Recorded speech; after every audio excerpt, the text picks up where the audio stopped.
Warning, the following series spoils almost every ending from the Stanley Parable ever. If you have any intention of playing this game at all, which I highly recommend that you do not watch this series until you have played the game sufficiently and believe that you've found all the endings that you can possibly find. Then hop over to this series and watch it and, laugh at the stuff and be all like, oh, I remember that ending, or, oh my god, that's an ending, oh, well, let's find that in the actual game. So, go out and buy the game now. Don't watch this yet. And, yeah. Hello, glorious people of YouTubers. This is Jaya Games. I am Ian, playing the Stanley Parable. This is the...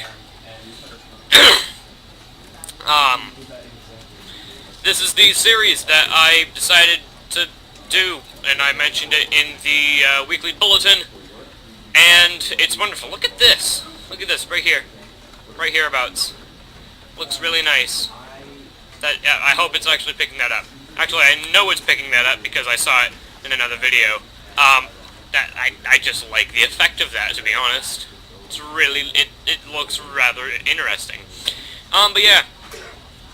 So this is the series where I'm going to be showing you guys all of the endings that I've currently found in the Stanley Parable, which is, I think, all but one. I'm not entirely sure. I did use an ending tree, but it didn't tell you how to get the endings. It just, branched off the bits where you found them. So it did kind of vaguely tell you what it was, but in a very sort of, yeah, I'm just gonna dodge around your question sort of way. So it basically turned the random chance of finding an ending into a really clever puzzle, and I enjoyed that. Yeah, there's not going to be very much talking with this, because this is a very narrative-focused game. I say narrative-focused, but the narrative really isn't focused. I just noticed down here, if I move my cursor over this bit of wall here, if you look on the mini-screen, my mouse sort of, melds around a bit. It's really, I don't know. I'm gonna get started, and I'm going to stop talking after this loading screen. And I'm gonna stop talking right about now. This is the story of a man named Stanley. Stanley worked for a company in a big building where he was employee number 427. Employee number 427's job was simple. He sat at his desk in room 427 and he pushed buttons on a keyboard. Orders came to him through a monitor on his desk, telling him what buttons to push, how long to push them, and in what order. This is what employee 427 did every day, of every month, of every year. And although others might have considered it soul-rending, Stanley relished every moment that the orders came in, as though he had been made exactly for this job. And Stanley was happy. And then one day, something very peculiar happened. Something that would forever change Stanley. Something he would never quite forget. He had been at his desk for nearly an hour when he realized that not one single order had arrived on the monitor for him to follow. No one had showed up to give him instructions, call a meeting, or even say hi. Never in all his years at the company had this happened, this complete isolation. Something was very clearly wrong. Shocked, frozen solid, Stanley found himself unable to move for the longest time. But as he came to his wits and regained his senses, he got up from his desk and stepped out of his office. And this is where we begin the game. I'm employee 427 and stuff. I'm pressing space because I'm used to having the ability to jump. But there is specifically, there is specifically an achievement called You Cannot Jump. Where is it? Here it is. You can't jump. That is specifically an achievement. I think it's for pressing the spacebar 50,000 times in a row, like I did when I first started playing the game, and as I really have to ignore the muscle memory to do, because I really just jump around the place all the time. So yes, I'm going to start with the quote-unquote default ending. This is the one that the narrator guy who you just heard wants you to have. He's basically going to stick around with you for the entire game. All of his co-workers were gone. What could it mean? Stanley decided to go to the meeting room. Perhaps he had simply missed a memo. No matter how hard Stanley looked, he couldn't find a trace of his co-workers. Alright. Sounds very weird. I have no feet. Why?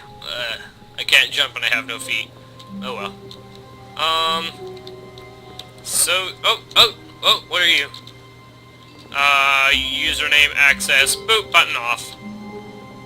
Everyone leaves their computers on. It's a good way to wear your computer out. Why do you have to keep your computers on all the time? And so the game is about choice, sort of, and it's kind of interesting. When Stanley came to a set of 2 open doors, he entered the door on his left. So to get the ending I'm going to show you, I'm going to listen to exactly everything that the narrator says. So go on the door on the left, in the door on the left rather. 413, 412, 411. Meeting room! I tried to jump Yet then. there was not a single person here either. Feeling a wave of disbelief, Stanley decided to go up to his boss's office, hoping he might find an answer there. So yeah, this is a thing. Yeah, it's really, really comedy focused. It's absolutely amazing. There's a bit, at some point, who moved my desk? You can crouch, but you can't jump. That just doesn't make any sense. Standard graphs 40 times wide, not cost efficient. Please keep the targets off on the topic of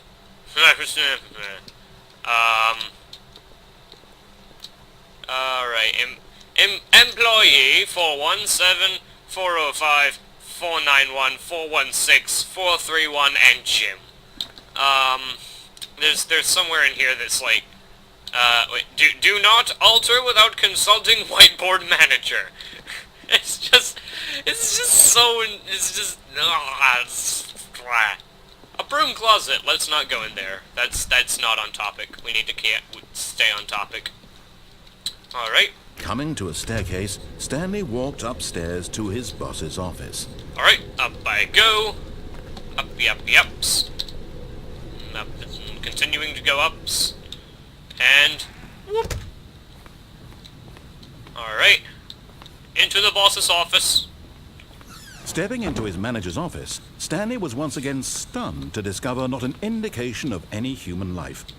Shocked, unraveled, Except for, Stanley wondered in these disbelief buildings who and stuff. orchestrated this. I'm going to shut up. What dark secret was being held from him? What he could not have known was that the keypad behind the boss's desk guarded the terrible truth that his boss had been keeping from him. And so the boss had assigned it an extra secret PIN number. 2845. But of course, Stanley couldn't possibly have known this. Yes, I did. Yet incredibly, by simply pushing random buttons on the keypad, Stanley happened to input the correct code by sheer luck. Amazing. He stepped into the newly opened passageway. Stepping. Oh. Bit of a jump there. Probably a loading time. It's an instant loading time. It's one of those special ones that you used to have, back before loading times existed, I guess.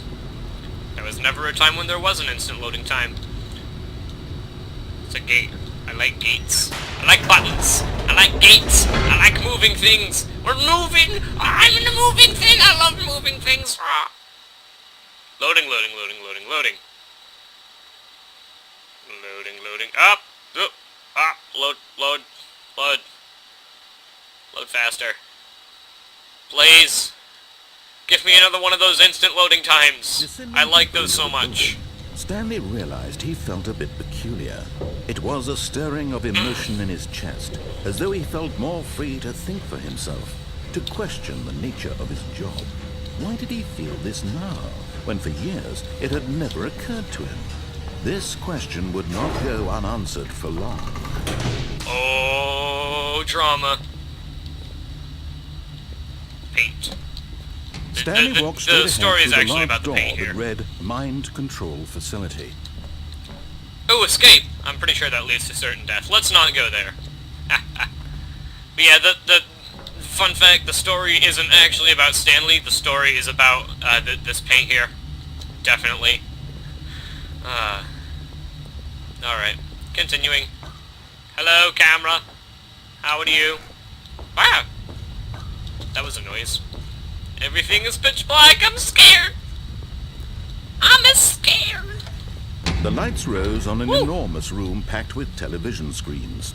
What horrible secret did this place hold? Stanley thought to himself. Did he have the strength to find out? All I have to do is go on these catwalks and push buttons. I'm pretty sure I can figure this out. Boop. Now the monitors jumped to life, their true nature revealed. Each That bore one the got number fired, of an that one employee got in fired. the building.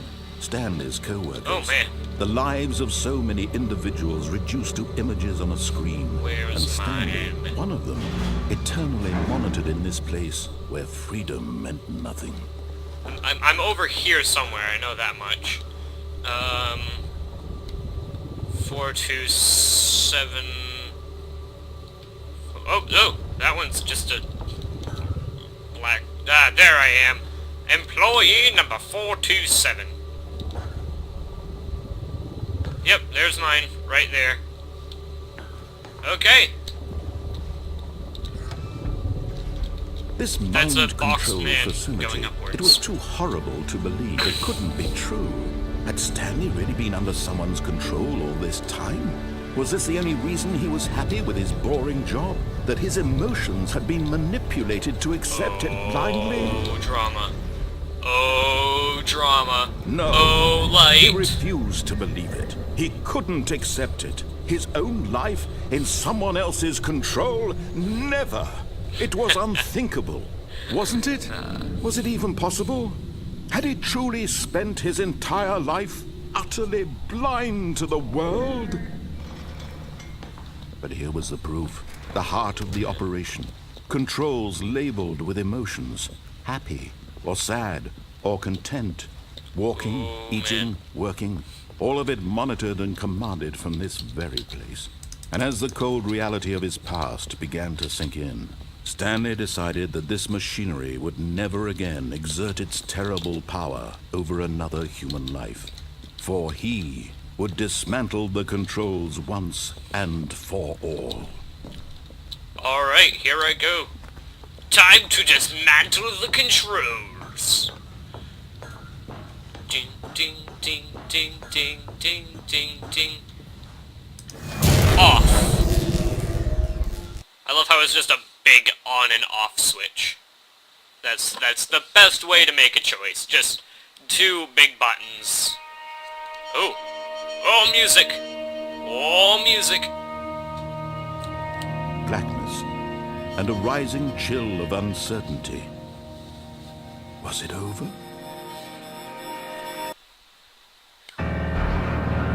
Yes. He had won. He had defeated the machine.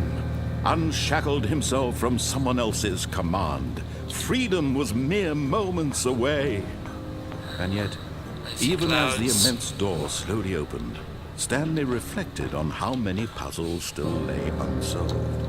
Where had his co-workers gone? How had he been freed from the machine's grasp? What other mysteries did this strange building hold? But as sunlight streamed into the chamber, he realized none of this mattered to him. For it was not knowledge or even power that he had been seeking, but happiness. Perhaps his goal had not been to understand, but to let go.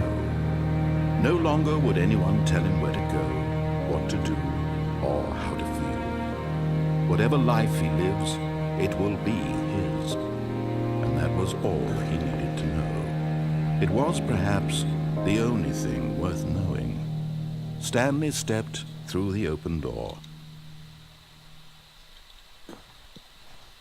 Stanley felt the cool breeze upon his skin, the feeling of liberation, the immense possibility of the new path before him. This was exactly the way, right now, that things were meant to happen. And Stanley was happy.